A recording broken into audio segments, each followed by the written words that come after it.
This is me, Craig Ferguson. Come see me live in your region on my Pants on Fire comedy stand-up tour.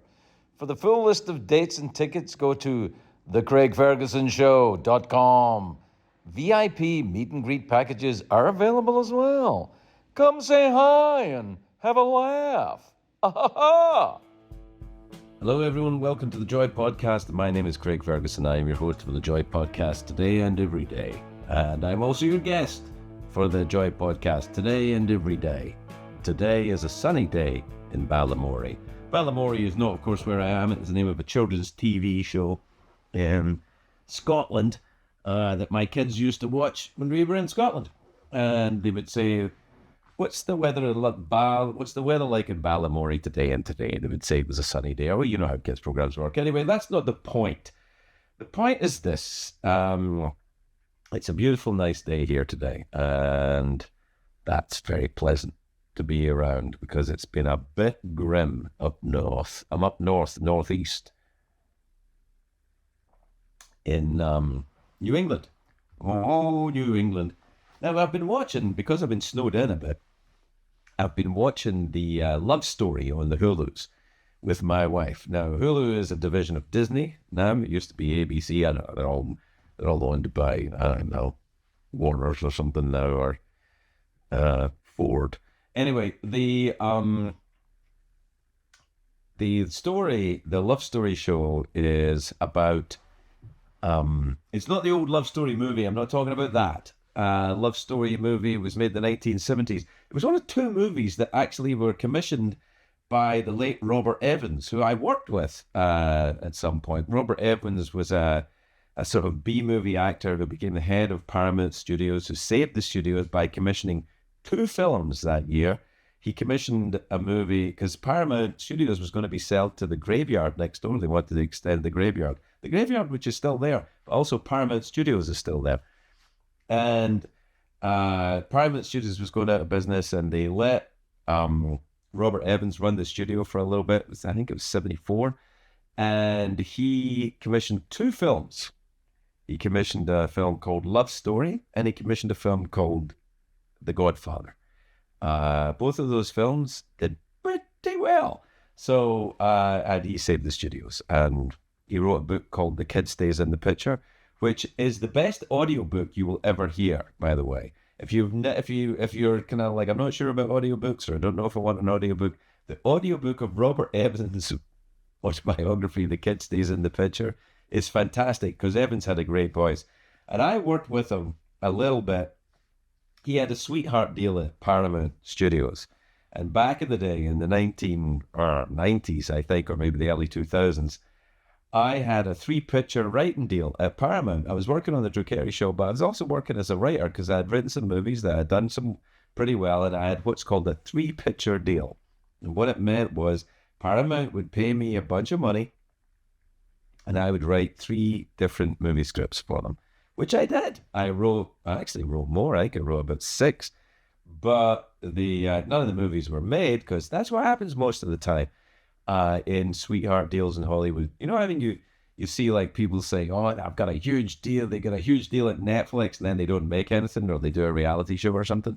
That's usually what happens is you make a deal, they give you a bunch of money, and then you submit a lot of things or you do a lot of work, and they don't make most of it. And that's kind of how the business model works. And I, for one, I'm okay with it.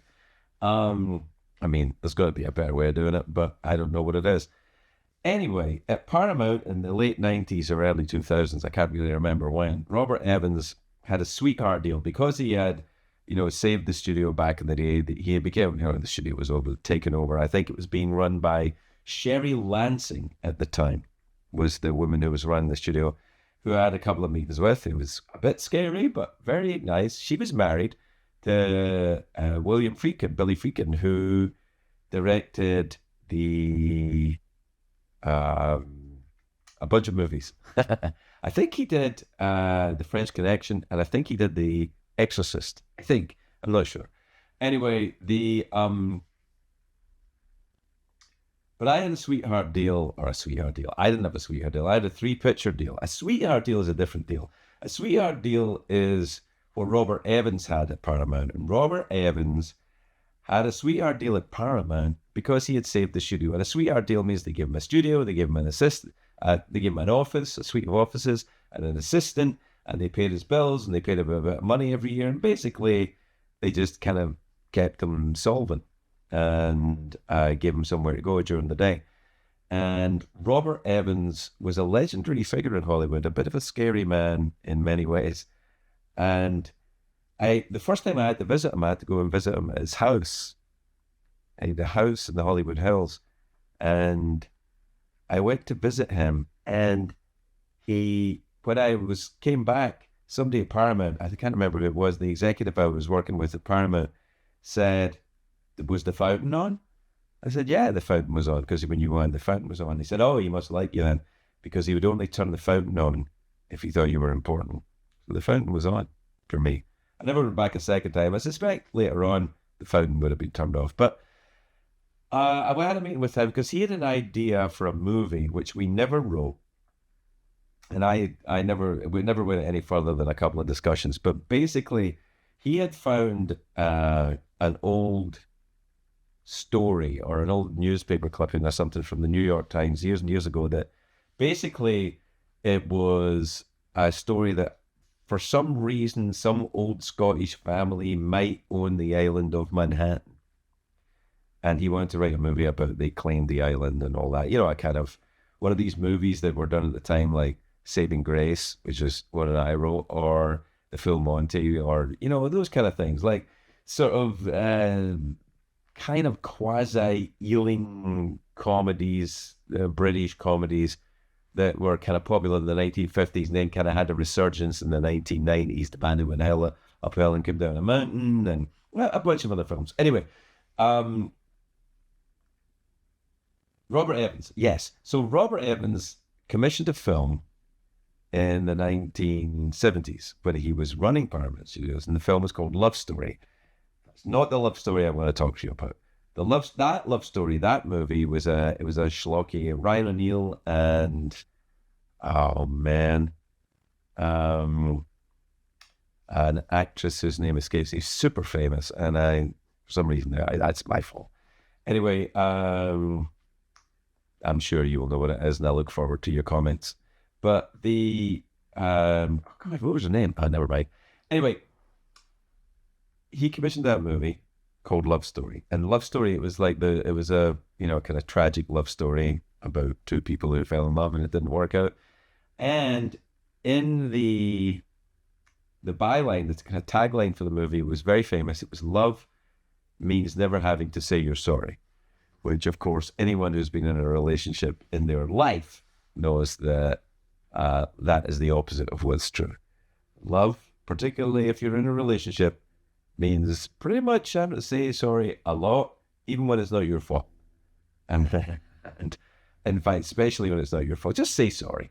Anyway, that's not the love story I'm talking about. The love story I'm talking about is on Hulu, and it is a telling of the story of John F. Kennedy Jr. and Carolyn Bessette, who tragically died in an airplane crash in 1999.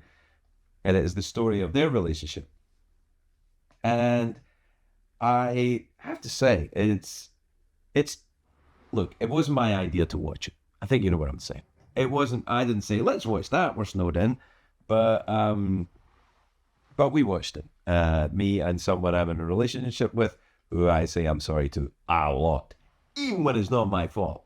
So, especially when it's not my fault, whenever it's convenient, I sometimes just throw a sorry in there, just walking by. Sorry. Anyway, although it better not sound insincere or you'll be in trouble, then you have to apologize for that, and that's a very much more complicated piece of business. Anyway, the upshot is, it's a terrible, tragic story of JFK Jr. and Carolyn Bessette and her sister as well, who was also killed in that plane crash. She's not in the story that much so far that I've seen. Anyway,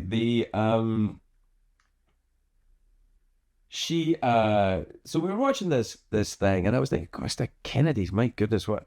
Because the episode I just watched, Kennedy Onassis, JFK Jr.'s mom, JFK's widow, Jacqueline Bouvier.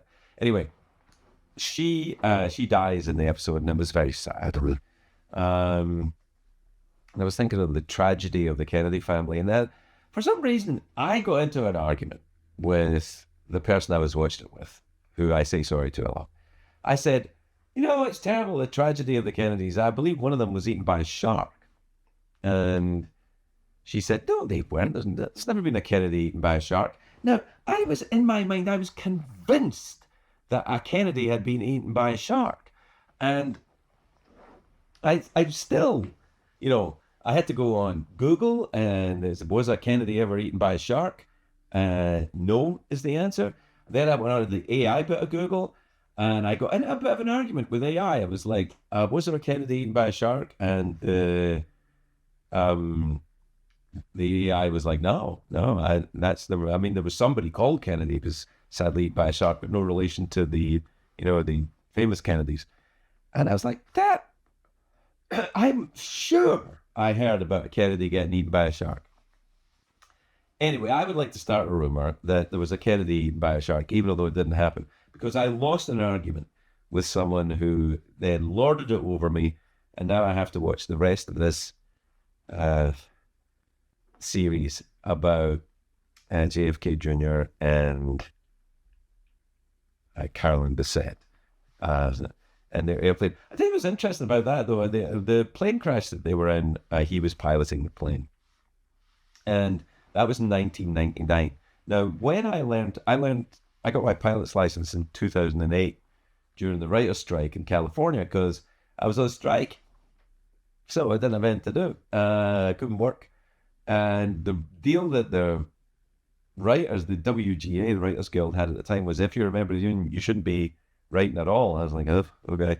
So I learned to fly little airplanes. And of course, it's very much on your mind when you're flying little airplanes you hear a lot about tragedies in little airplanes and difficult. So anyway, I was talking to my flight instructor about that, about the JFK flight accident. And it was basically what it seems to be a lot with small airplanes. It's continued flight into IFR, so instrument flying condition, IFC, instrument flying conditions, by someone who wasn't really qualified to be in those conditions.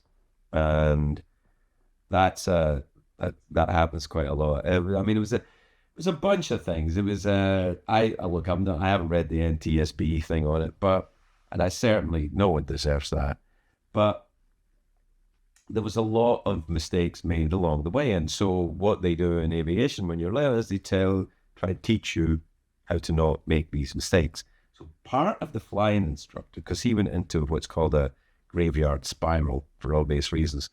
And so to recreate that during a flying lesson once, they put on goggles on me so you can't see, right? You're flying the plane, you can't see, just like you couldn't see outside. So you can see your instruments, but you can't see outside the windows. And then he said, all right, we're going to put these goggles on so you can't see the instruments and you can't see the outside of the plane. And all I want you to do is fly the plane straight and level by just flying the plane straight and level. So you think, well, I could probably do that. You can feel when it's straight and level. Well, here's the news. You can't. You can't feel how it's flying straight and level. You think you can, but what happens is it goes into this weird spiral, which is hard to get out of. So obviously, if you're in a situation like that you can't fly the plane by looking out the windows, you have to rely on the instruments. That's why instrument-rated pilots learn how to fly by using the instruments with no visual reference outside, which is a continuation of a pilot flies. The first pilot lessons you get is just flying, looking out the window with the single engine, visual flight rules, single engine pilot. Then the next step up is instrument flying rules, IFR license, which is a harder license because you're flying using only the instruments in the plane. And when I learned to fly, GPS was in its infancy. I wonder what it's. I mean, GPS systems now are amazing. I learned to fly on little round dials that you would knock sometimes so that it would. I don't know why I did it. I just liked it because it felt like I was in a movie that I would sometimes knock the dial. It doesn't. The dials work fine. Anyway, I learned on round dials, analog dials, and I'm glad of that because I think it's cooler. Anyway, it was on my mind while I was learning to fly, and everybody talks about it. And I haven't thought about it for a long time, and I haven't flown a little airplane for a long time. But I feel like I want to again. I want to get back to flying little airplanes, which is going to be a source of some interest to people around here. But let me say this. It was also fed by I was in Hagerstown and Maryland? Hagerstown in Maryland or Pennsylvania? I think it's Maryland. Anyway, I was in Hagerstown and they have I was a little early. I was doing a show there and I got to town a little early. And so I looked up the Hagerstown Aviation Museum because I happened to know that there's a pretty good one there. And indeed there is. I hadn't been to it, but I'd heard about it. I went to it and it's got an A-10 Warthog, which anyone who's into planes knows is it's very distinctive military plane. It's an amazing airplane. So I went to look at that, and they had a DC-3, which is the classic giant old vintage tail dragger kind of, but it's a beautiful airplane. You know the type I mean. If you saw a DC-3, you go, oh yeah. Like in movies, when people ever have to like escape in adventures, they use a DC-3 because they're fabulous plane. They look amazing. So they had one of those, which was very nice. But when I walked in, this is one of the, I mean, they had a bunch of different places, a lot of lovely, amazing airplanes. If you're ever in Hagerstown or even nearby, go to the Aviation Museum. It's really good. But when I walked in, the lady behind the counter, just out of nowhere, as I walked in, she didn't know me, I didn't know her. She said, "Oh, senior discount." And I was like, wow. But I am also Scottish. So I said, yeah. And I looked at it and it said senior discount over the age of 55, which I am. There's no denying it. I'm a fair bit over the age of 55. So I got a senior discount. And she said, with your senior discount, you get 10% off at the cafe. And so I took the 10% voucher and I got some fries at the cafe as well. So that was my exciting adventure in Hagerstown, Pennsylvania. And why am I telling you about this? Well, it's my check-in, really, isn't it? I'm checking in throughout the week. I've been, I've been on the road a bit, and I'm a bit tired, and that's beginning to. I was going to say it's beginning to wind down a bit, but it's not yet. But soon, I will be dialing it back a little bit. I have some live dates and some TV work and stuff to do until the summer, and then I'm taking the summer off. I'll tell you why that's important, because if I take the summer off, and it's the summer, and I'm in New England, why, what can you do with your summer? You can get current on your flying license, Craig. You could maybe do that, couldn't you? I happen to know there's a little flight school nearby.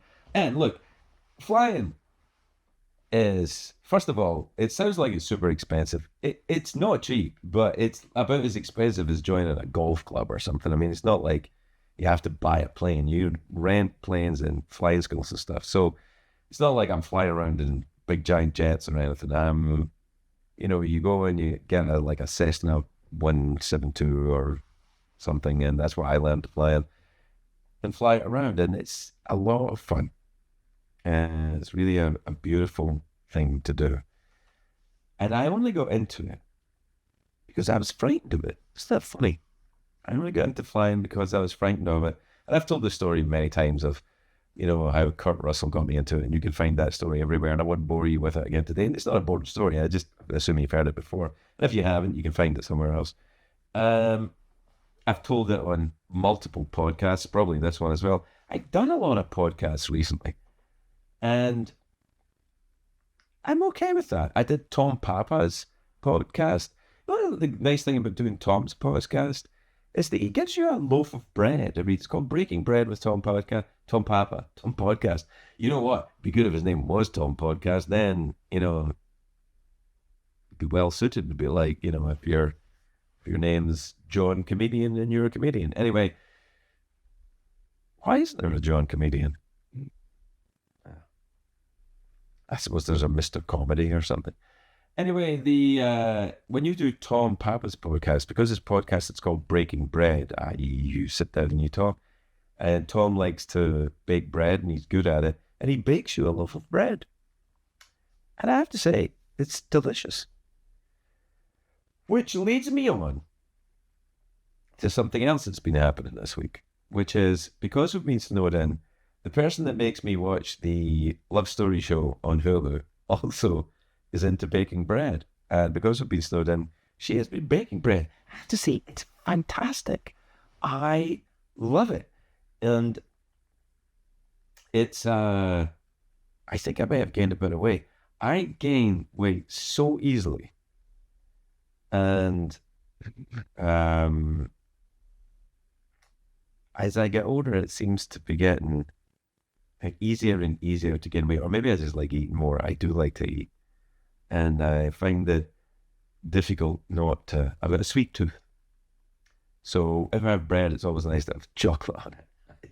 I don't do that. I have done that, but I don't do that often. I guess that's just what cake is anyway, isn't it? It's like a sort of bready thing with chocolate. Anyway, Mrs. Baker, who's not her real name. Her real name is Mrs. Ferguson. Well, that's not her real name. I don't know. But anyway, Mrs. Ferguson has been baking this week because we've been snowed in. We've been watching shows on Hulu and eating baked goods. Whilst it's been great, it's making me fantasize about learning to fly again, which I think is probably a counterweight. Learning to fly again, relearning to fly. I haven't flown for a while, and I don't think, people say, is it like riding a bike? And it most certainly is not. They say in aviation, and it's a very useful word, current. Are you current? And at the moment, I am not current. Current would be, I'd been, I would have to go up a few times. First of all, I have to get my medical done again, which is, hopefully that'd be okay. And then once your medical is done, I have to go and do some takeoff and landings with an instructor. I have to do that at night to get the nighttime currency. And then what I'd like to do is get my instrument rating. My instrument rating. Now, your instrument rating is what I was telling you about earlier, the learning to fly the plane. And I mean, look, you use the instruments all the time anyway, but learning to fly the plane in IMC conditions, and instrument meteorological conditions, which means that you can fly the plane in clouds, basically, and in situations where you're not able to reference the ground. Now, obviously, there's lots of rules about that. Also, for stuff like landing, you need to see the ground. That's when they call it minimums. There are, minimums of how you will get to the, you have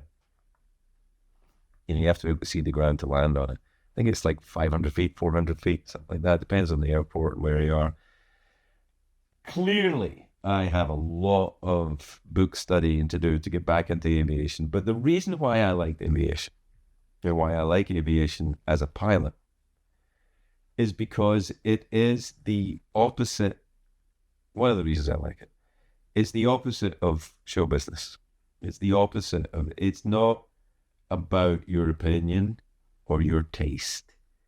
It's about, if you do it this way, this is what will happen. If you do it this way, this is what will happen. So if you do it correctly, it'll work out fine. And if you don't do it correctly, it might not. And I feel like it's a very very scientific, and I enjoy that. Sometimes I don't enjoy it all the time, but I enjoy the kind of the logical nature of it. I think everyone inside them, my dear friends, everyone has a Kirk and a Spock, right? And I think my Kirk is quite happy there. Eat bread and sweeties and be snowed in and watch TV. Although that doesn't sound like Kirk at all. But my Spock wants to but logic and emotion. I mean, maybe this is a bad analogy. We always say this, we have two kids. Megan and I have two kids. We have a Kirk and a Spock. And you got to have the Spock first. The oldest one's the Spock. Because if you had the Kirk first, you wouldn't have Spock. It's like, oh. Anyway, that being said, I am intrigued to, you know what it is? I'm watching this love story thing, and it's kind of bumming me out because I know how it ends, and it doesn't end well. But what's interesting about the program itself is it's just the show itself. It's just before, and it's set at a time just before smartphones came in. People had Blackberries and they were texting and all that, but it was just before the rise of the machines, the Skynet of, the smartphones, the Twitters and the apps, and because I'm just thinking of people then, they would go out, and you see it portrayed in the show. People go out and they go to bars and they meet people and they hook up or they don't hook up or they have interactions and stuff. And of course, all of that would be dating apps now. That would all be dating apps, which I think has probably changed a great, it predates me, but, or I predate it, but I think it's probably changed a great deal of interaction for people in at that stage in their life. I'm not sure I would like it. And I have no opinion to cast on it because I've never been part of it, but I don't know. I don't know how. Maybe it's better, actually. Maybe you can screen people and stuff like that. I don't know. It's possible it could be better. Like most technology, it's not the technology, it's how you use it. Like mostly everything. Like, if you use a hammer to, hammer a nail and build a house, that's a good use of a hammer. If you use a hammer to bop someone on the head, then that's perhaps a less good use of a hammer, depending on, no, that's, what I'm saying. It's not the tool, it's the person using the tool, I guess, is what it is. The technology in itself is not bad, which brings me to, full circle, my argument with AI this week about, was a Kennedy ever eaten by a shark? Which it turns out, no. Although, as I argued with the AI, I mean, look, we were slowed down. As I argued with the AI about, are you sure? And it started to give me the statistical likelihood of a Kennedy being eaten by a shark. And the good news and the bad news from the Kennedy family is this, that your chances of being eaten by a shark are pretty low, but they are no lower than anyone else who is not a Kennedy. So, that's the good, that's the news from AI. I don't know why they have absolute nonsense you get into when you're a little bit stir crazy. I don't know what it is. Anyway, I was a little stir crazy this week. It's clearing up and get outside. It's a beautiful day. So I'm going to go and do that. I hope you guys have a wonderful week. I'll check in with you next week and another riveting episode of the Joy Podcast, hosted by me, guested by me. And people say to me, and by people I mean me. Me says to me, Craig, will you ever have a guest on the Joy podcast again? And the answer is, yeah, I think so. I think it will. I just don't want to make it dependent on that. I realized that this week when I was doing or the last couple of weeks, I was doing a lot of podcasts. Some of them are great, some were really, in fact, I haven't done one that I thought wasn't good. I enjoy doing it. But the amount of them there's a lot of them, there's a lot. You could fill your week being a guest on podcasts, and which is quite a nice way to fill a week. But I feel like there's plenty of people doing it, and I don't need to do that much. If you want to see me interviewing people, there's tons of that shit lying around on the internet, and you can look at that. But I will have a guest again, and perhaps my guest next time will be you. Write in. Send me your application. Maybe I should just only interview people who want to be interviewed on this show for a reason. That doesn't sound, does it? All right, we'll figure it out. Take care. I'll see you next week.